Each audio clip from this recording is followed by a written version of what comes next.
Hello there everybody, Sam's Trains here and welcome back to the railway. Today I'm looking at one of Hornby's most affordable train packs.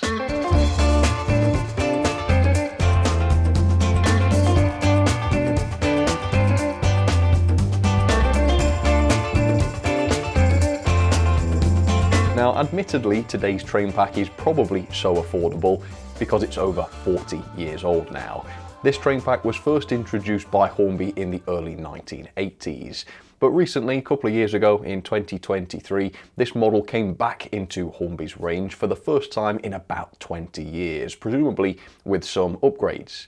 And we're going to see those upgrades today, hopefully. But anyway, the train pack I'm looking at is this. It is Hornby's Class 110 DMU in the Hornby Railroad Plus range. The 110, of course, being one of the early generation DMUs, which I'm really looking forward to seeing again, actually. And of course, the Railroad Plus range is Hornby's kind of basic beginner range, but the Plus indicates that they are painted to modern standards, so hopefully there'll be some decent decoration on this model. Now, this pack is affordable now because it's in the sale, but when this was announced, or when this was at its full price, I actually didn't buy this because the price I thought was a bit too high. So for this 3-car set, the RRP was £179.99. Now it's a 3-car set, so per vehicle that works out at £60 each. Now one of those vehicles is powered, so I think £60 for a cheap Hornby Railroad locomotive is pretty good. But of course the other two vehicles are just coaches, very basic old-fashioned coaches from the 1980s at that. Now £60 is about what we'd pay for a modern coach with loads of detail and features and lighting and such. These coaches, as far as I know, aren't going to have anything like that. So yeah, for me, £60 was too much to pay for each of these units. But of course, now that the price has come down, Hornby's new price for this in the sale is £116.99. Obviously, that's a lot better. And in fact, some of the retailers' Rails, for instance, has this even cheaper at £109.50. That is a lot better. But actually, for once, I decided to buy this directly from Hornby. First of all, because I think they deserve the support and the help at the moment. And actually, I quite like Hornby's current management team. I spoke to them at the NEC in November and I was really impressed by them. I think given the chance, they could actually do great things for Hornby. Plus there was a few other things I wanted to pick up from the sale, and if you spend a certain amount with Hornby you get free postage, plus there's the reward scheme, so actually me buying this for £116.99 worked out about the same as buying it from Rails anyway. So yeah, not that affordable at the full price, but now that it's in the sale, very much affordable. So I thought we'd take a look at this and see what this is like. And if you'd like to try one of these as well, I will pop an affiliate link down in the description. But for now, let's get this open, let's see what this is like, and also let's see how this has changed since it was last released. So I think this could be my first ever proper Hornby Railroad DMU. I don't think I've looked at a full DMU in this range before. I know I've reviewed the Hornby 121, which was technically a DMU, but that was a single car train, of course. This is a 3-car train, which is a different kettle of fish entirely, so quite looking forward to this. Anyway, let me show you the end of the box. So the one I've gone for is R30170. It's the BR Class 110 3-car DMU train pack, and this is DCC ready, as you can see. Now, when this train pack last was released by Hornby in the early 2000s, 2002, I think it was, this was not DCC ready as far as I know. It had the ring-filled motor, and it seemed to be largely unmodified from its 1980s condition. Now, of course, I assume that that's all changed. I don't imagine this is going to have the ring-filled motor anymore, and if it's 8-pin DCC ready now, that means it has been upgraded in some way. Plus the livery is presumably updated now as well, because this is in the Railroad Plus range. So let's have a look at this then. Let me try and open up this box and we'll take our first look at this and we'll see what Hornby's done to it. Alright, okay, so I do have some instructions. Seems like a slightly different booklet to usual. So Class 110 diesel multiple unit DMU DCC ready. So generic information on the front. Inside, yeah, we've got some nice little diagrams here. So lubrication, very, very basic. It's just literally the axles and that's it. DCC decoder fitting. To fit this, you have to remove the body, of course, which apparently is just clipped on. And then there it is, we've got the 8-pin DCC socket. And we can see just a little bit of the motor bogie there. I guess we'll have to wait and see exactly what that design involves. And then connect with Hornby, that's nothing of importance. So yeah, very, very basic instructions. This always was a very basic model, so I assume that probably hasn't changed.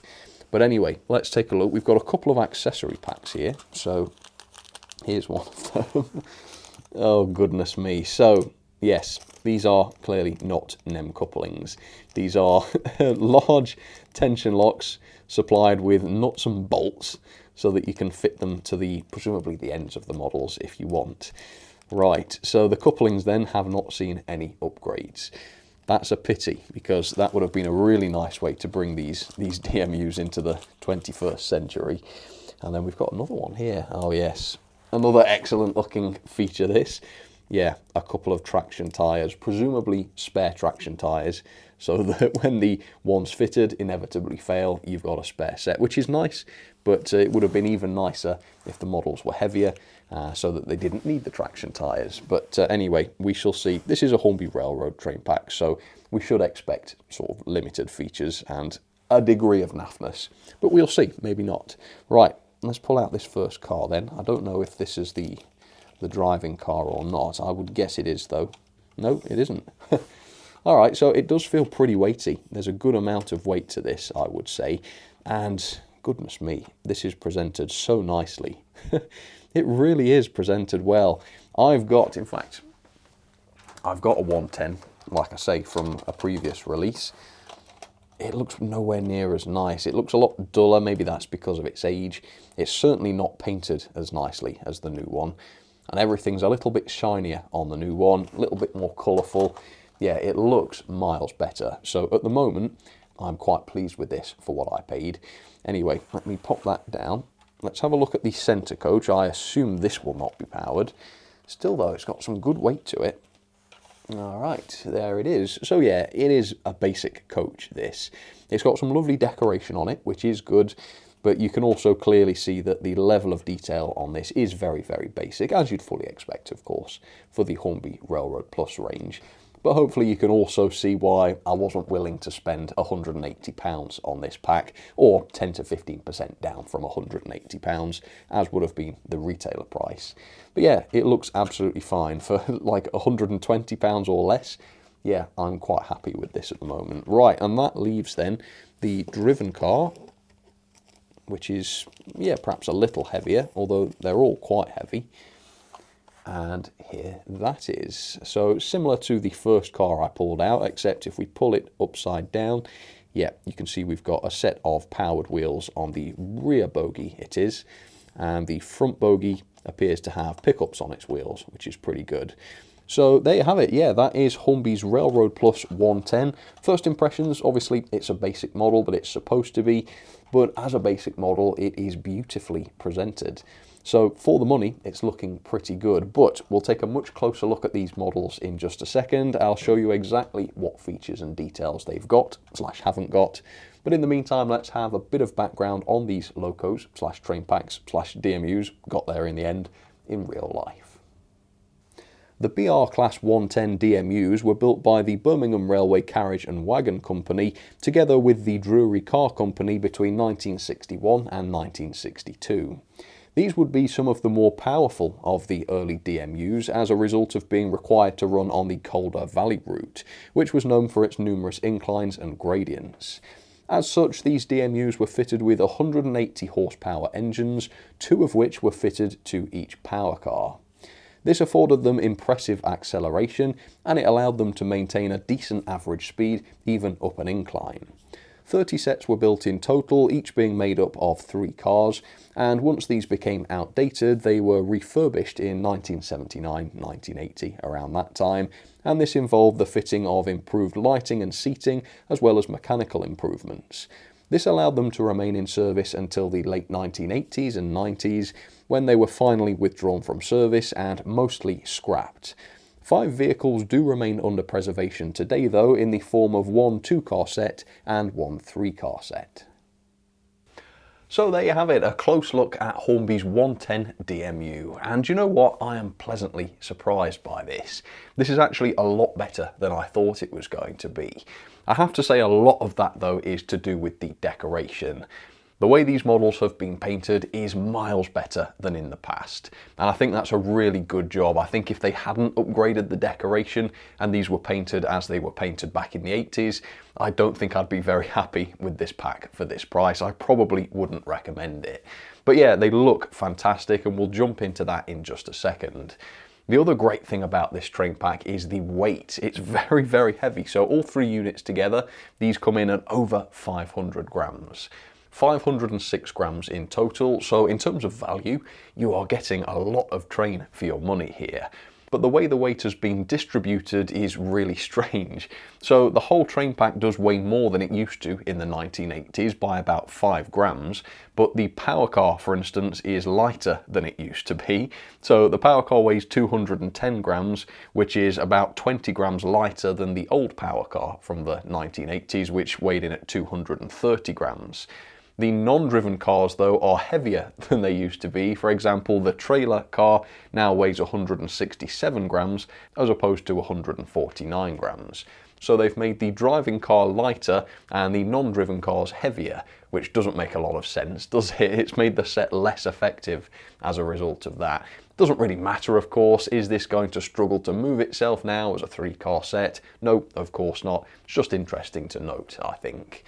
Another thing worth noting is that the power car here, which weighs in at 210 grams, is actually about 20 grams heavier than Bachmann's 121 bubble car, which as a single car DMU now costs a lot more than this entire 3-car set. So again, in terms of value, you can't really argue too much with this Hornby pack. Anyway, let's jump in and take a look at the decoration. First of all, the finish is excellent. This model may date back to the 1980s, but the way it's been painted is very much modern, and that's very true of the finish. There's a lot of picked out detail here as well. We've got the window frames. These are now fully painted. They weren't on my older version of this model. When exactly Hornby started painting those properly, I don't know, but they certainly are doing now, which is great. And look, we've even got no smoking signage and other signage on the windows as well. Really, really cool to see this on railroad grade models. And some of the windows are even modelled in the open position, which I think is cool. I mean, it doesn't look very convincing because of how thick the glazing pieces are, but it's a nice touch, I suppose, and I bet this turned a lot of heads back in the 80s when this model was new. We've also got the yellow lining along the sides of the bodies. These look really, really good, can't fault that. We've got the British Railways crest here, nothing wrong with that print, again, done to high standards. Other printed detail includes the load here, which was never a feature of the old model, at least not the one I've got. The running numbers on the sides, yeah, they look good. We've got printed detail on the back. We've got the C1 there, that looks fantastic. We've also got the door handles, which are separately painted now. These are not separate parts, but these were never picked out on my old version of this model, and I think the fact that they're now painted makes them look miles better. There's also a lot more detail around the ends. Previously, the destination boards were just left blank. Maybe stickers might have been provided for modelers to put some sort of destination on there. Well, now we don't have any stickers or anything like that, but we do have destinations pre-installed. Same with the head code as well. Yeah, that's now a part of the model, which is good to see. We've got, would you call this a speed whisker on the front? I guess it's similar to a speed whisker, but yeah, it's got that nicely decorated. Nice little warning sign on the front. Again, that looks better than the 1980s releases did. Yeah, the decoration now is far better than it used to be. Let's take a look at the level of detail then, which is less impressive, I think, because that hasn't really changed since the 1980s. So starting at the bottom, the bogie moulding, to be fair, is absolutely fine. The definition of the moulding, I think, looks pretty good. Obviously, it's not up to truly modern standards with loads of separate parts and sort of 2025 quality tooling, but it's fine. It is absolutely fine. It looks the part. The underframe looks decent as well. Most of this is just moulded on, with the exception of one piece of painted pipework over on the other side, and this is now painted as well. Never used to be, so it truly stands out. That looks really good. Otherwise though, fair moulded detail. Obviously not quite up to modern standards, but for the price of the pack, absolutely fine. The body moulding is okay as well. You know, we don't have many separately fitted parts, as you can see. Most of the effects here are achieved through the moulding, but they look okay. They're exactly what you'd expect for a pack of this sort of price. The back ends of the units, though, are particularly impressive, I think. So we've got the exhausts here on the power car, which are separately fitted and separately painted. Again, these pipes never used to be painted, and they look a lot better for it, I think. Also, the corridor connectors look really, really good. They've got all of the bracing around them. None of this is separately fitted. I think the corridor connector itself is a separate part, but none of the detail on it is. And yet they look really, really good. So I like that. That's a good thing. Although the front end, which is ironically the end you see most, is a bit less good. So we've got things like the wipers here. These are just molded into the glazing, and these haven't been picked out. It's a bit strange that, isn't it? With all of the details that have now been picked out, they didn't do that. So now we've got this weird sort of transparent wiper on the front window. Yeah, that's a bit lazy, I suppose. Then we've got no working lighting. The lenses are just literally painted with some aluminium coloured paint. Yeah, no lighting on this as a railroad loco. That is kind of what you'd expect, but it's worth bearing in mind. These are very simple models. And the buffer beams are simple as well, very chunky, quite unrealistic looking buffers, which are not sprung, of course. And the detail on the buffer beams is extremely minimal as well. We've got a bit of a representation of a coupling hook and a chain, but it's certainly not what you'd consider convincing. And then of course we've got this massive assembly on the front of the front bogies here, which is designed to accept one of those large non-NEM tension lock couplings. Yeah, that doesn't look brilliant, does it? And then of course the couplings that are fitted are kind of riveted on, and these are not NEM. I think that's such a pity. If Hornby had re-engineered these bogies to allow NEM couplings to be fitted, that would make these DMUs much more versatile, means that people that like to use different couplings could do so. It might have even meant that these units could have been coupled together more realistically. Perhaps if there were some kinematics, then these admittedly quite long corridor pieces could have been a little bit shorter and more realistic. Then up on the roof, detail here is very basic as well. Where we've got it, the wiring or pipework is just a part of the moulding, and any of the roof furniture is just moulded on as well, so no real complexity here. One thing that is quite interesting though is the interior. So we do have full seating inside, which is nice to see. The floor level in places at least is not particularly realistic. Yeah, again, I would probably take this to task for that if this was a super expensive premium model, but here in the railroad range, that's more or less what you'd expect.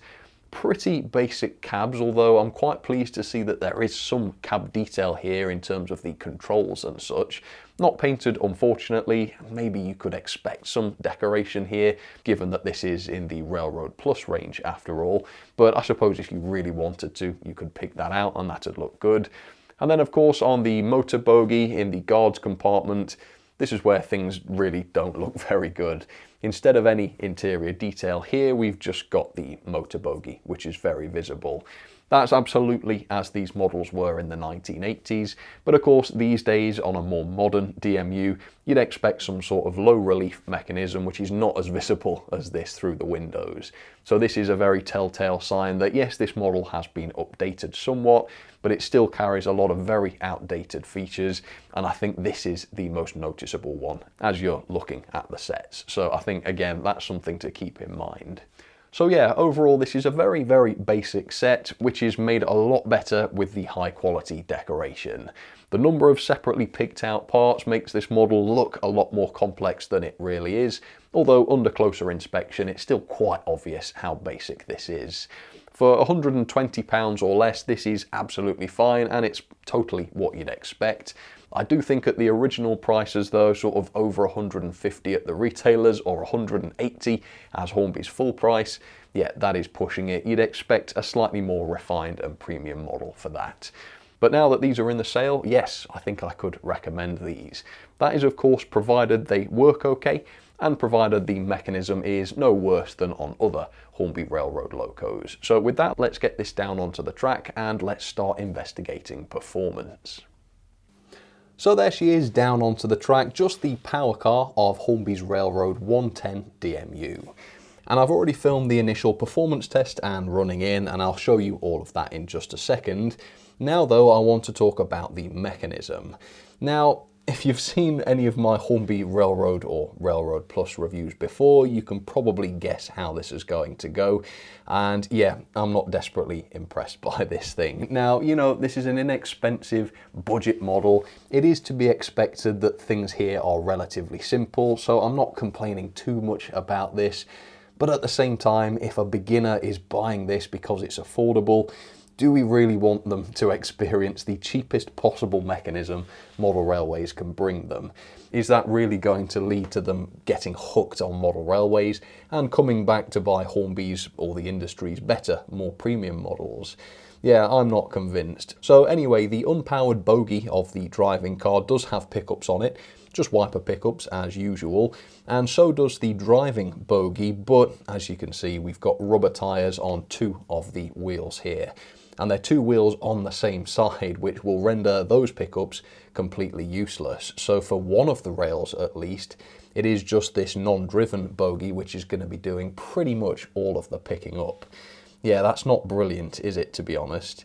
And the rear undriven bogie is a bit weird. You can see the wheels are very floppy.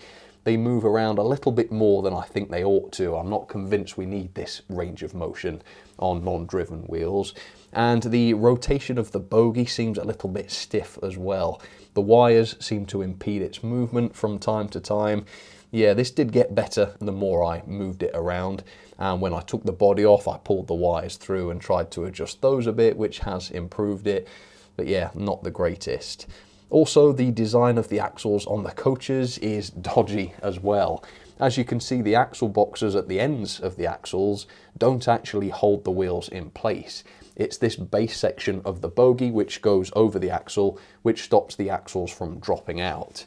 And as such, the wheels can be sort of contorted into all sorts of different positions, which again don't seem that great for a piece of rolling stock that's supposed to run stably.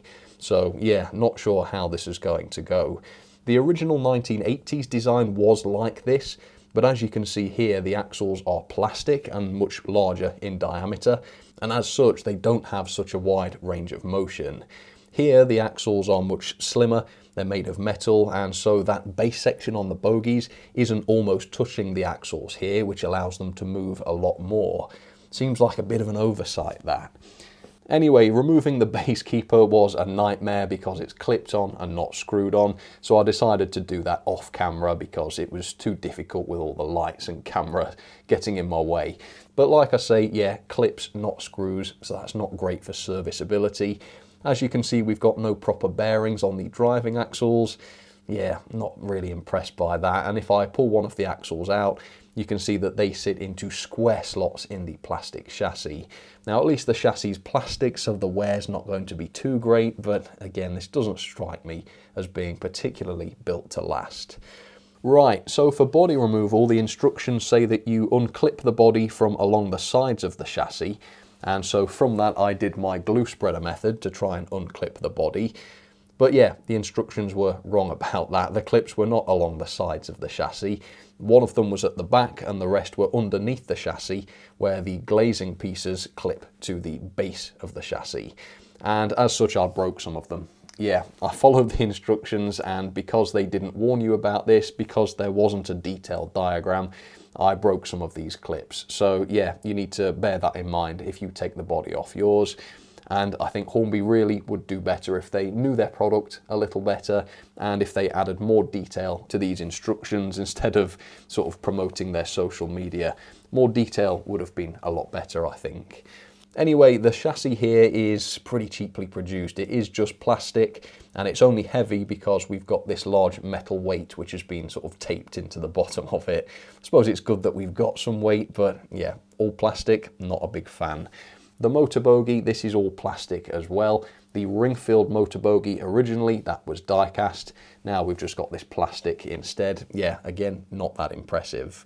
The motor though is okay. This is a 5-pole skew-wound motor according to Hornby, and it does perform very, very nicely. Although it doesn't have a flywheel as far as I can tell.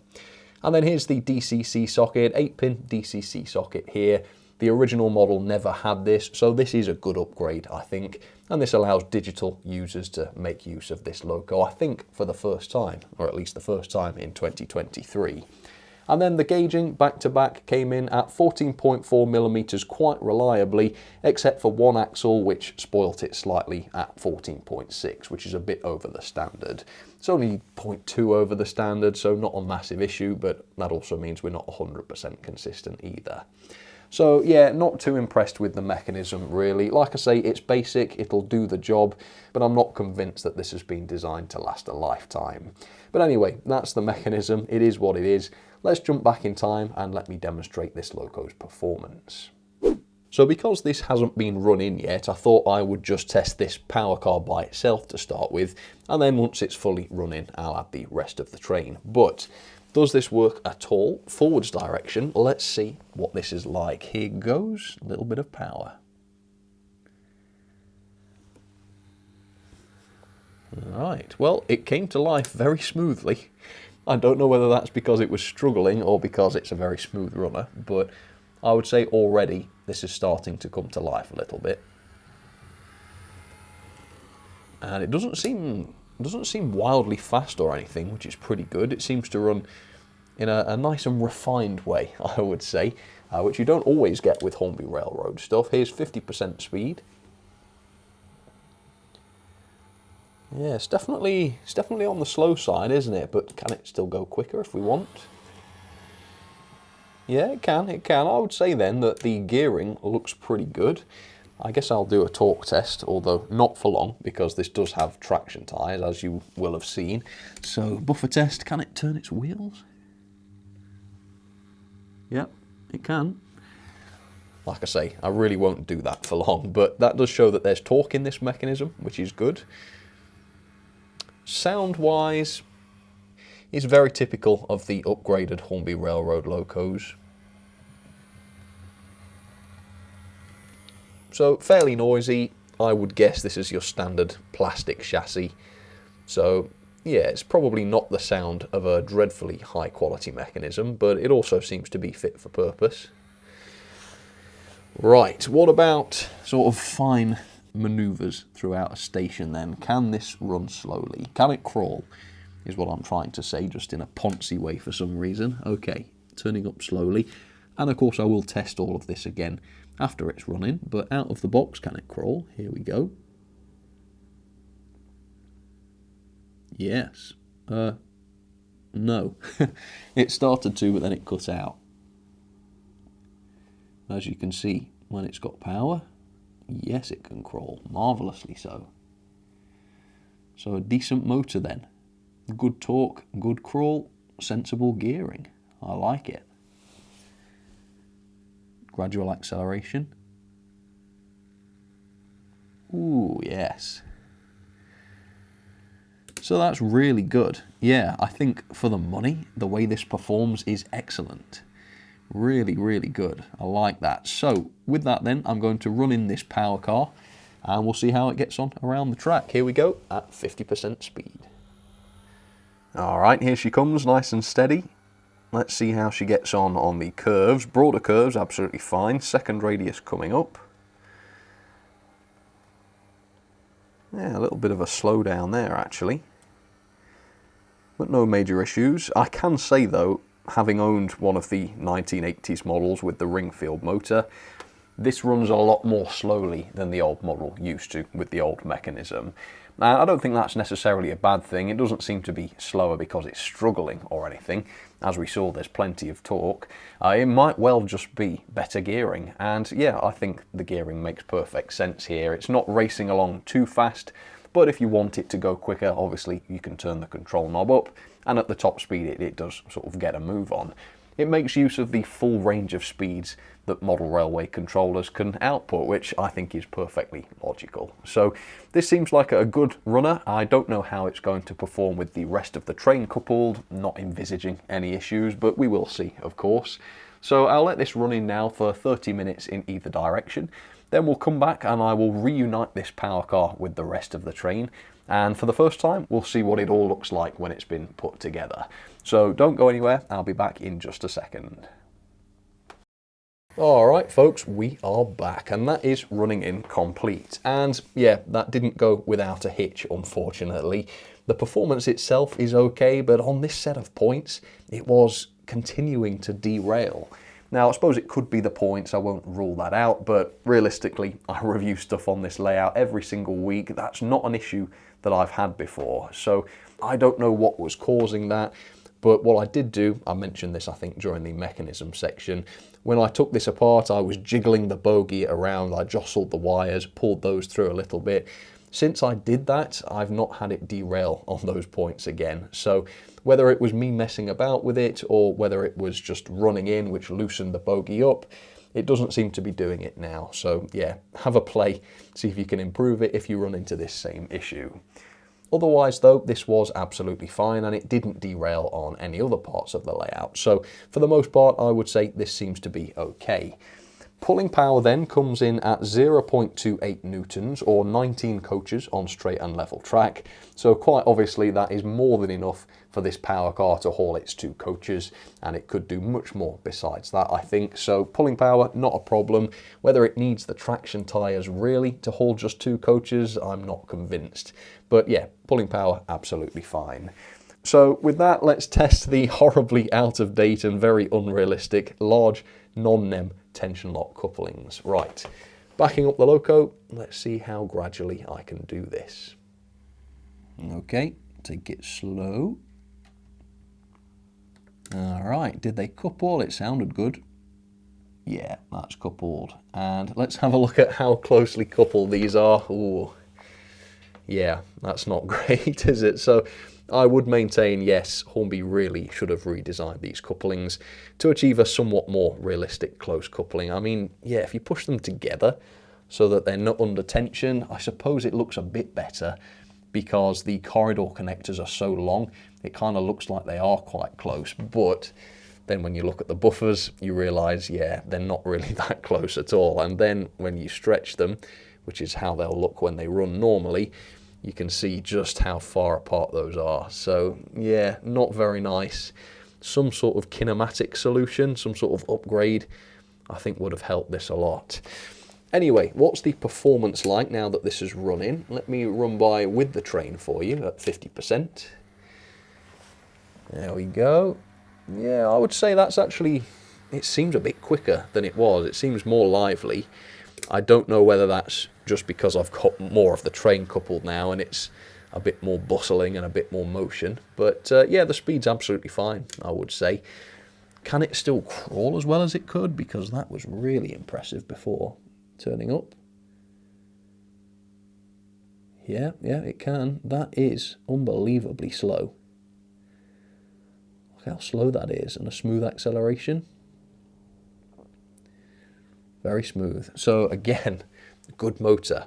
Poor mechanism generally and an awkward pain to access and service, but very good.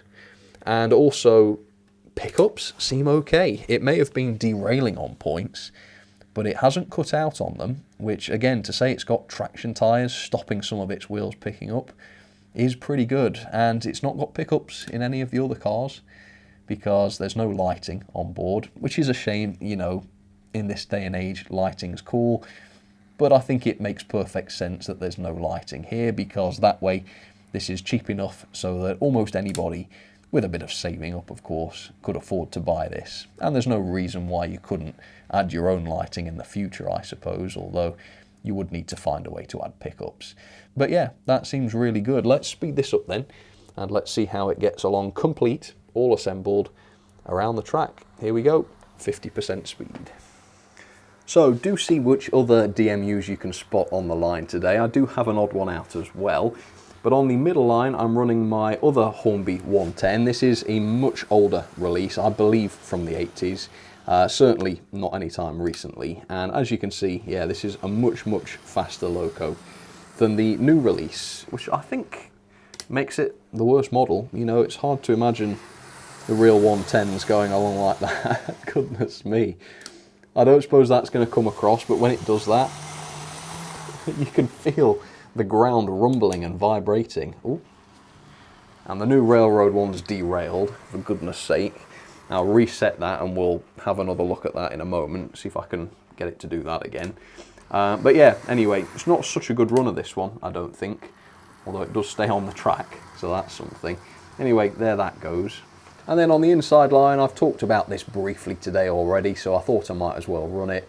This is Bachmann's 121 or bubble car, and this is a much more modern DMU. It's much more expensive as well, of course, but it does have the lights, it does have better interior detail, it does have more separately fitted parts and such. Yeah, it's a much more premium model, and this is the thing you can sort of graduate onto if you want, after starting with something simpler. Anyway, let's see what that derailing was about, shall we? Right, let me see if this will do what it's just done, but with me watching this time. Seems like it was one of the non-driven vehicles that derailed. Seems to be slowing down as well now. Oh, yep. The middle coach and the rear coach have both derailed on that second radius. Right. Let me investigate then, and we'll try that again. Right, is this happening reliably then? Here we go again. No, that one's alright. Oh, no, that one's off. Right, so yeah, semi-reliably then. Now, yeah, my track work isn't the best, so again, it could be my track, but realistically, I think it's more likely to be the DMU itself. Because, like I say, I don't get derails there very often at all. I think it's more likely to be that axle design, which I've already identified to be a bit problematic. But I guess there's one way to be sure. The old Hornby 110 has thicker axles on its non-driven vehicles. Let's test that on the same bit of track. And if that doesn't derail, then I'll be satisfied that it's the new 110 and its new wheels. All right, let's try. Right. Same model, just different wheels. Any issues? It's going faster. No, but it's solid as a rock. So, I don't know. I don't think it's the track. So that's really, really frustrating actually, because this was going to be a great budget DMU, and I was going to be able to recommend this, but now I can't. Derailing like this is unacceptable. Obviously, your mileage may vary. It's only happening on these second radius curves. Possibly, if your layout is different, you won't get this issue, but I can only give you my experience, and like I say, nothing else seems to be having that issue today. Nothing else that I test. I'm not going to cry incompetence here, because obviously this model was designed a very long time ago, but what I think I will cry is laziness, because I think what Hornby have done here is tried to bring back a model that is decades old, and they've tried to do so without sufficiently updating it. You know, it's a nice thing that they've taken away the plastic axled wheels and put in some metal, more realistic wheels, but they obviously haven't understood the design of these bogies and how that's going to change the range of motion that the wheels have within the bogies. So yeah, I just think if they'd been a little less lazy, if they'd redesigned the bogies so that they had more conventional wheels, so that they had better couplings, then this might not have been an issue. Well, it wouldn't have been, because my other 110, which is the same model just with different wheels, is absolutely fine, whereas this one is derailing. Although, have we got away with it there? Nope, that's off again. But yeah, looking at the way those wheels were jiggling around in their bearings, it's not a surprise, and I was going to be surprised if there wasn't an issue with these looking as they did. So yeah, it's a pity. It's a great performing train pack when it stays on the track. It's nice and smooth, nice and steady, great range of speed, sensible speed as well. But yeah, unfortunately the 1980s one wins, because as poorer as it looks, which is true, it stays on the track. It doesn't run as well, but it stays on the track, so it automatically wins. So a letdown. What a letdown. That is a real shame. So let's have some ratings then for Hornby's Railroad Plus Class 110 DMU. And yeah, overall this is quite disappointing. It started off looking pretty good. I thought this had promise, but if it doesn't stay on the track properly, unfortunately, this is not something I can recommend unless you've got a very simple track setup consisting of a simple oval of track and no second radius points or gradients, etc. So the level of detail is 2-star for me, and this was always going to be low, so this isn't a massive surprise. You know, the buffer beams in particular look very basic and unrealistic. The interior detail is okay, but the floors aren't at the realistic heights, and there's nothing painted, specifically the cab detail, and it's got no flashy features like chain couplings, sprung buffers, or lighting. So yeah, very basic, relying mostly on moulded detail. On the plus side though, the paintwork is really good. This has been well upgraded so that it looks brilliant, and the moulded detail that is here, while it's not quite as good as a new tooled model would be, I think at the very least it still looks acceptable. So yeah, 2-star, basic on the level of detail, but that is kind of the point of Hornby Railroad stuff. The performance though for me is 2-star, and if it wasn't for the derailing, I might have even given this 5-star, because the loco is really smooth, the gearing makes a lot of sense, and there's more than enough torque and traction for this thing to haul itself along without any problems. But I had the power car jumping off on the points, didn't quite figure out what was wrong there, but it did solve itself. But then we've got the other coaches derailing on just the regular curves, where I don't usually see derailments, and yeah, I don't think that's as easily solved. I think that's a fundamental issue with the wheels fitted to these models, at least that's what I think. So yeah, poor performance unfortunately.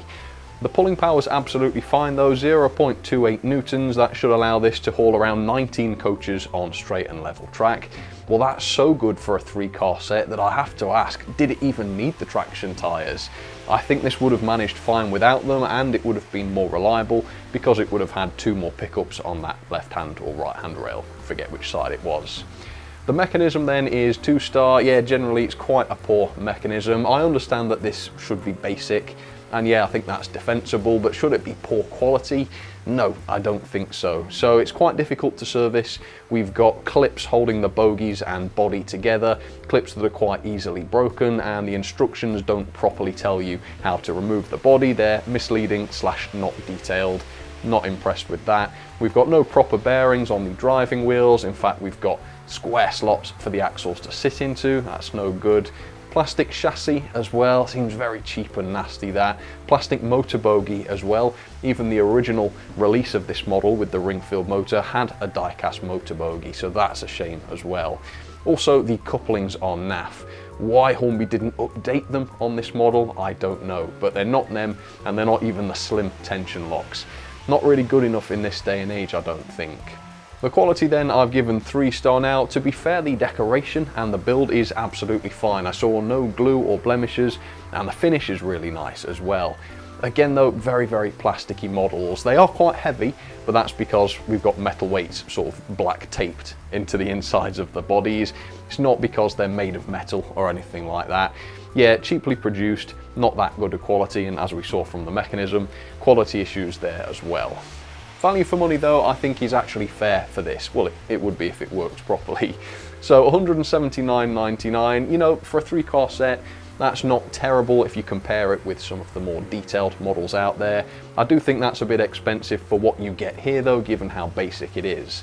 At the new prices though, £116.99 direct from Hornby, or even less at £109.50 from a retailer such as Rails, that is 5-star. It's a really good value set.